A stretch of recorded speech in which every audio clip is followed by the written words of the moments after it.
अपराधियों का जंगल है। अपराधी जो है किसी न किसी निर्दोष की हत्या करते थे जी, लूटपाट कर। दारू बंद है, बिहार में शराब बंदी है। क्या बात कर रहे हैं आप? क्या बात कर रहे हैं?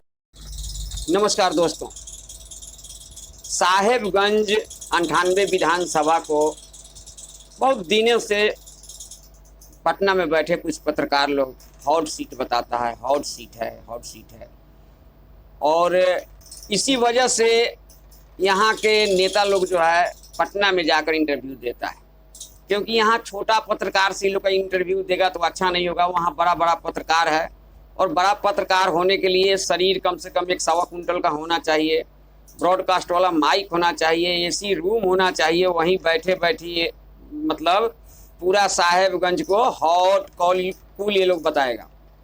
हम लोग साहेबगंज में पैदा हुए, साहेबगंज के मिट्टी में पले हैं। हम लोगों को पता नहीं है जो कौन सा हॉट है और कौन क्या है, लेकिन ये लोग पटना में बैठकर उसको हॉट कर देता है न्यूज वाला लोग। आलम यह है कि हॉट तो दूर का बात है, जो स्थिति अभी चल रहा है इसमें भाजपा के लिए सबसे इजी होगा ये राजू कुमार सिंह को सीट निकालने में। सब बहुत आसान है और बहुत आसान होगा, और इसका वजह है नेतृत्व। हम तो देखिए, एक ज्ञानेश्वर जी हैं, उनके यहाँ मतलब यहाँ साहेबगंज 98 के नेता लोग जाके मतलब वहाँ अपना इंटरव्यू देता है। हम कह रहे हैं कि ये 4 गो जो बागर बिल्ला खड़ा है राजद से टिकट लेने के लिए, लड़ाई यहाँ शुरू से 2 ही आदमी को रहा है। किसी को भी लड़ना होगा इस मतलब साहेबगंज में तो यादव से ही लड़ना है, और किसी को भी जीतना होगा तो भूमिहार को साथ में रखना है। ये 2 चीज़ फैक्ट है यहाँ, और यहाँ का गणित ये है। अब 4 बागर बिल्ला खड़ा है यहाँ, पृथ्वीनाथ यादव, धीरज शुक्ला, राजेश सहनी, तुलसी राय, 5वां तो पंकज वर्मा जी हैं, तो निर्दलीय का मतलब बात कर रहे हैं। लेकिन इस 4 में से टिकट किसी एक को मिलेगा, और टिकट जब किसी एक को मिलेगा तो चाहे जितना भी लोग ऊपर से वो अंडर कर रहा है, 3 को बागी होना है, और 3 जब बागी होगा तो उसका जो समर्थक है वो भी बागी होगा। तो उस समय आप डैमेज कंट्रोल नहीं कर सकते हैं। जिस समय आप टिकट देते हैं समय बहुत कम रहता है। अगर किसी भी कैंडिडेट को अभी से पता होता चाहे होगा कि मेरा मतलब कंफर्म है, तो बाकी साथ में जो 3 आदमी अपना खर्चा कर रहा है या घूम रहा है या मेहनत कर रहा है, ये 3 आदमी अगर उठता तो समय अभी था, 4 महीना उनको मनाया जा सकता था, डैमेज कंट्रोल किया जा सकता था।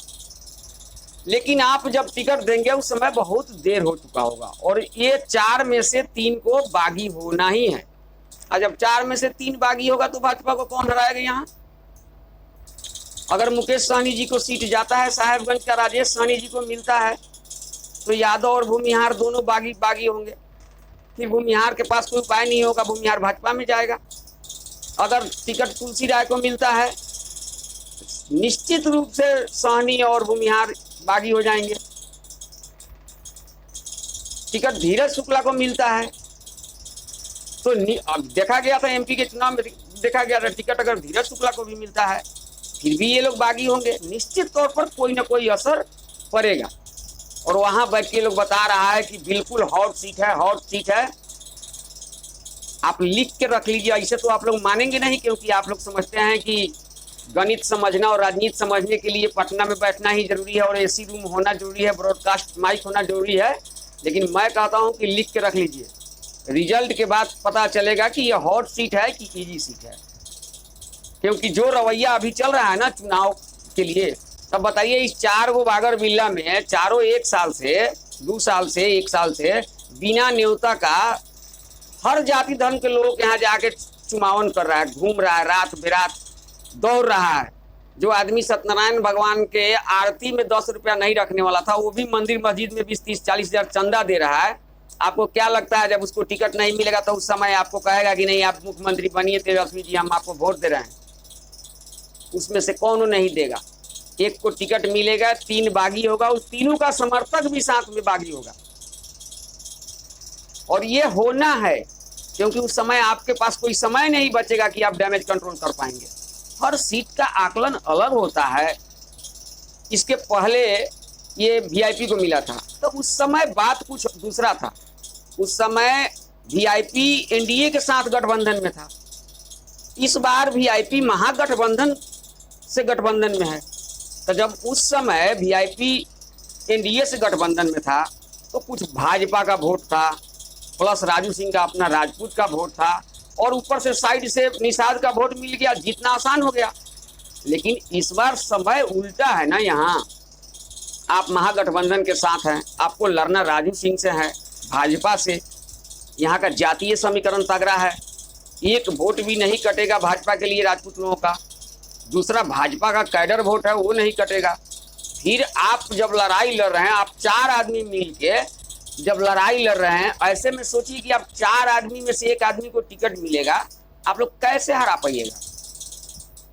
वहां से बैठ के कह दिया जाता है कि हॉट सीट है, कोई आगे। यहाँ तो आजकल जमाना ऐसा आ गया है कि पत्रकारिता जो हो गया है, आप जितना पैसा दीजिएगा, आपको पटना में बैठ के जो जितना मोटा ताजा सब है बैठ के जो वहाँ एसी में वहां से पत्रकारिता चलाता है, आप पैसा दीजिए ना, आपको तो चुनाव से पहले वहीं जिता देता है। पता तो तब चलता है जब रिजल्ट निकलता है, फिर भेटाएगा नहीं, फिर 15 दिन बोलेगा नहीं। यहाँ का ताजा स्थिति यही है। और ये सी वोटर और डी वोटर का जो सर्वे होता है ना, ये सब कुछ नहीं है। ये सब हमारे समझ से चूतिया बनाने का जरिया है। क्योंकि जनता जो है, पब्लिक अब मूर्ख नहीं है, पब्लिक नेता से भी चालाक हो गया है। कोई वो नेता है ये जब मतलब ये सब पॉलिटिक्स जानता है। कहीं से पैसा आपके पास हो गया, गाड़ी लंबा चौड़ा खरीद लिए, पैसा आपके पास है, भर दिए नॉमिनेशन, घूमने लगे, थोड़ा बहुत बांटने लगे, हो गए आप नेता। साहेबगंज कोई हॉट सीट नहीं है। साहेबगंज आज के डेट में, अभी जो माहौल है, आज का जो डेट है, समझिए कि 100% साहेबगंज भाजपा के पक्ष में है। इसका कारण ये 4-5 आदमी को टिकट के लिए घूमना और सबका चढ़े रहना, हमको मिलेगा हमको मिलेगा, और बड़े बड़े पत्रकार लोगों का ये दावा करना कि बहुत हॉट सीट बना हुआ है, कांटे का टक्कर है। आज के डेट में ऐसा कुछ नहीं है। अगर आपको लगता है कि अगर ऐसा है, हॉट सीट है, तो बहुत बड़ा आपका गलतफहमी होगा और रिजल्ट के बाद पता चलेगा। जय हिंद।